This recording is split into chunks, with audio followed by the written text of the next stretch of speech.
dear students, welcome to mathematics class. You know what is a rational number. You are familiar with rational number. A number which is in the form of p by q or which can be expressed in the form of p by q, where p and q are integers and q is not equal to 0. That means denominator should not become 0 because division by 0 is not defined. See, let me consider rational numbers, two rational numbers. 1 by 2, it is a rational number.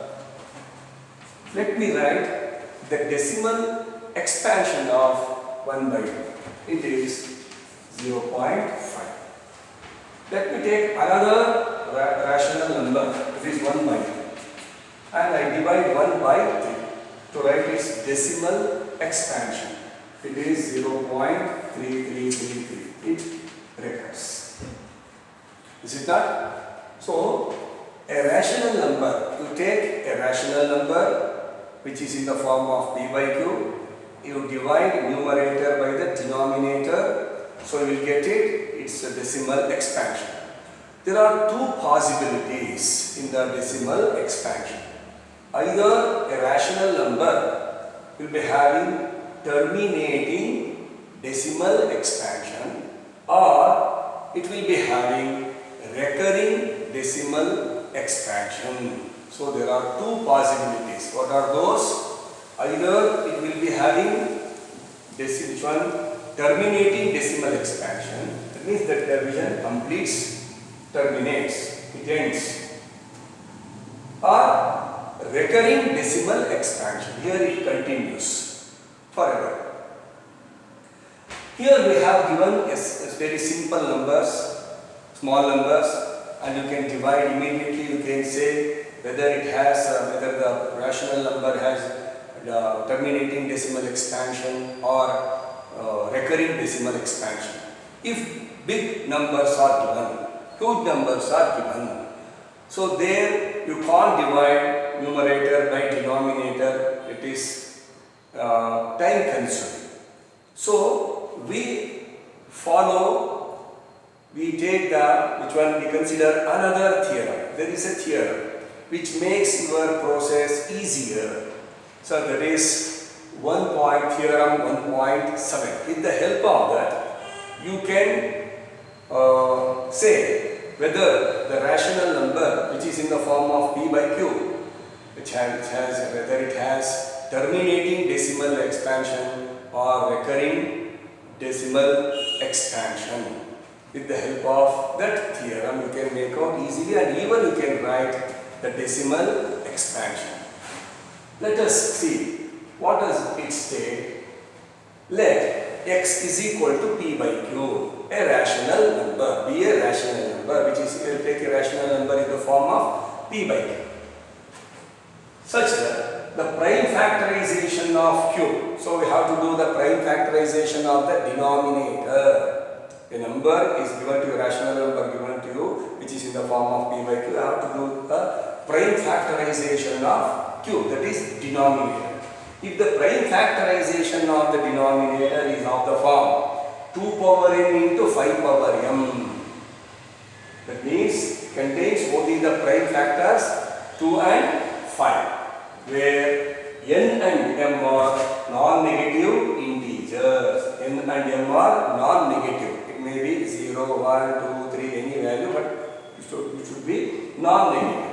Then that x, that means that rational number has decimal expansion which terminates. Shall I will repeat once again. A rational number is given to you in the form of p by q. You have to do the prime factorization of the denominator. If the prime factorization of the denominator is of the form 2 power n into 5 power m, you can say that rational number has terminating decimal expansion. Very, very simple. Let me write some examples and verify this theorem. So in our first one is exercise 1.4. 13 by 3125. So a rational number is given which is in the form of p by q. So we have to do the prime factorization of 3125. 3125. So 5 1s are 2s are 5s are 5 2s are. So this number is written as 1 2 3 4 5 5 power 5. See, the denominator is of the form 2 power n into 5 power m, where n and m are non-negative. Non-negative means if we among the integers, if we leave the negatives, we left with 0, 1, 2, 3, 4, 5. Is it not like that? So here, some students may say, sir, this is not in the form of 2 power n into 5 power m. It is of the form 2 power n into 5 power m. For your convenience, you can write 2 power 0, where n and m are which one? Non-negative. So, if the denominator is of the form, so let it be here. It is in the form of 2 power n or 5 power m. To understand this, the prime factorization should be either in the form of 2 power n, or should be in the form of 5 power n, or it should be in the form of 2 power n into 5 power m. See how to do the prime factorization. It may be in the form of 2 power n only, or it may be in the form of 5 power m only, or it may contain both the primes, that is 2 power m into 5 power m. Immediately you can say that this rational number has terminating decimal expansion. Now let me write how to write the decimal expansion. So we know that it has terminating decimal expansion. See, for my convenience, I multiply this number by 2 power 5. To make the base 10, I have to multiply by 2, and to write it, if, for example, we have two numbers x and y. If both of them are having same exponent, then it can be written as xy whole power n. For that convenience, I have multiplied 5 power 5 by 2 power 5. So once the denominator is multiplied by 2 power 5, the numerator is also multiplied by 2 power 5. Because in mathematics, you are not supposed to change the value of a number. You can write it in different forms. I am writing in different form, but I am not changing the value. See, once the numerator and denominator is multiplied by the same number, the value will not alter. If these two get cancelled, the value is 1. If you multiply by 1, the value will not alter. So here, we make the base 10 and write the whole power. You have to write the whole power. To write the whole power, the exponent should be same. So it becomes 13 into 2 power 5. 13. Here I can write 10 power 5. I have already told you x power m into y power m can be written as xy whole power m. I have already done. So 30 into 32, that is 416 by 10 power 5 means you have to write 5 zeros. On dividing, you will get, see, 0 how many places? 1, 2, 3, 4, 5. So after 5 decimal places, it terminates 0.00416. 0.00416 is its decimal expansion. See, we have learned two things here. First one is a rational number is given to you, you have to find out whether it is having terminating decimal expansion or recurring decimal expansion using this theorem without actual division, and we are finding its decimal expansion. After finding that it is a recurring, which one, terminating decimal expansion, we can write its decimal expansion also. So let me take another example.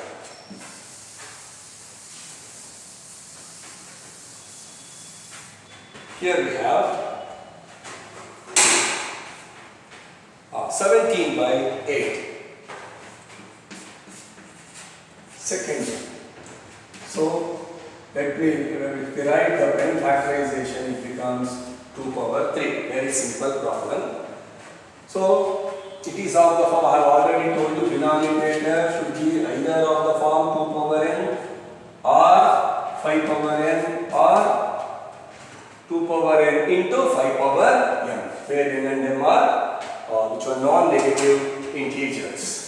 So now this is of the form 2 power n into 5 power n. So it has, this number has terminating decimal expansion. So let me write the terminating decimal expansion. For that, what I have to do, to make the base 10 and to write the whole power, I have to multiply by 5 to make the base 10, and to write whole power I have to write 3. So once the denominator is multiplied by 5 power 3, the numerator also should be multiplied by the same number. So that is 17 into 125. Here it becomes 10 power 3. How much is 17 into 125? It is around 2125 by 1000. It becomes 2.125. After 3 decimal places, it terminates. So it is terminating, it has this rational number has terminating decimal expansion, and its terminating decimal expansion is 2.125. One more example I will take. You can do like this. Many problems are given in the exercise 1.4. You can try in your home. I will do 1 or 2 problems.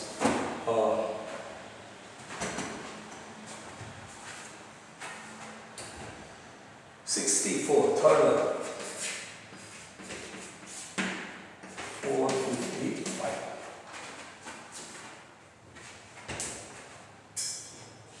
So what I have to do is 455.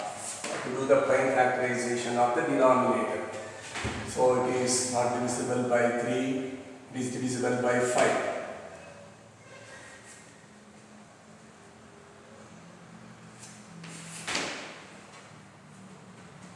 5 nines are 45, 5 nines are 5. Next, it is not divisible by 3 or 4, 5, 6, 7. It is divisible by 7. 7 ones are 7, 21 is remaining, 7 threes are. So 64 divided by 5 into 7 into 30. So what is your conclusion here, students? Denominator is not of the form 2 power n into 5 power m. Therefore, see, other than primes 2 and 5, we have 7 and 13.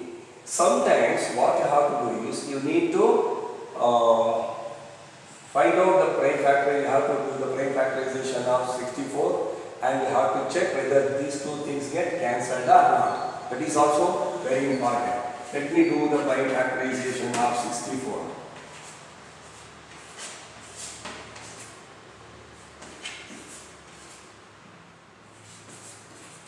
So that is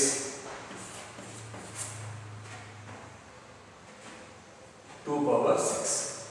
Even if you write 2 power 6 instead of 64, so nothing will get cancelled.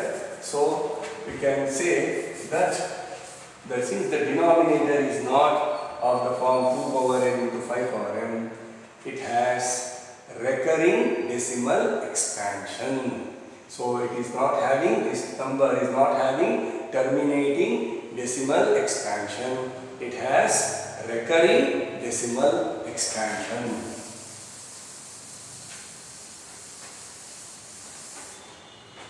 Dear students, try to do such problems which are given, and I would like to discuss one more problem, that is 6 by 50. That is the 8th problem. 6 by 50. See, I already told you that let me do the prime factorization of 50. That is 6 by 3 into 5.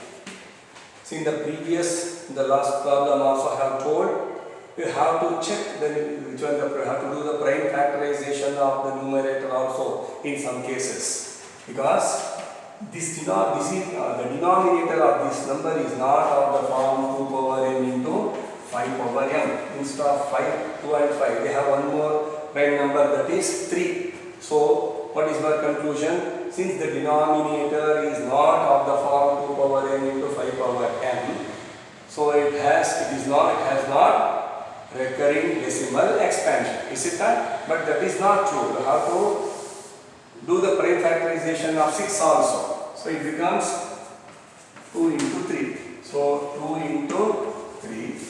This is 3 into 5. Now the denominator is of the form 2 power n into 5 power m.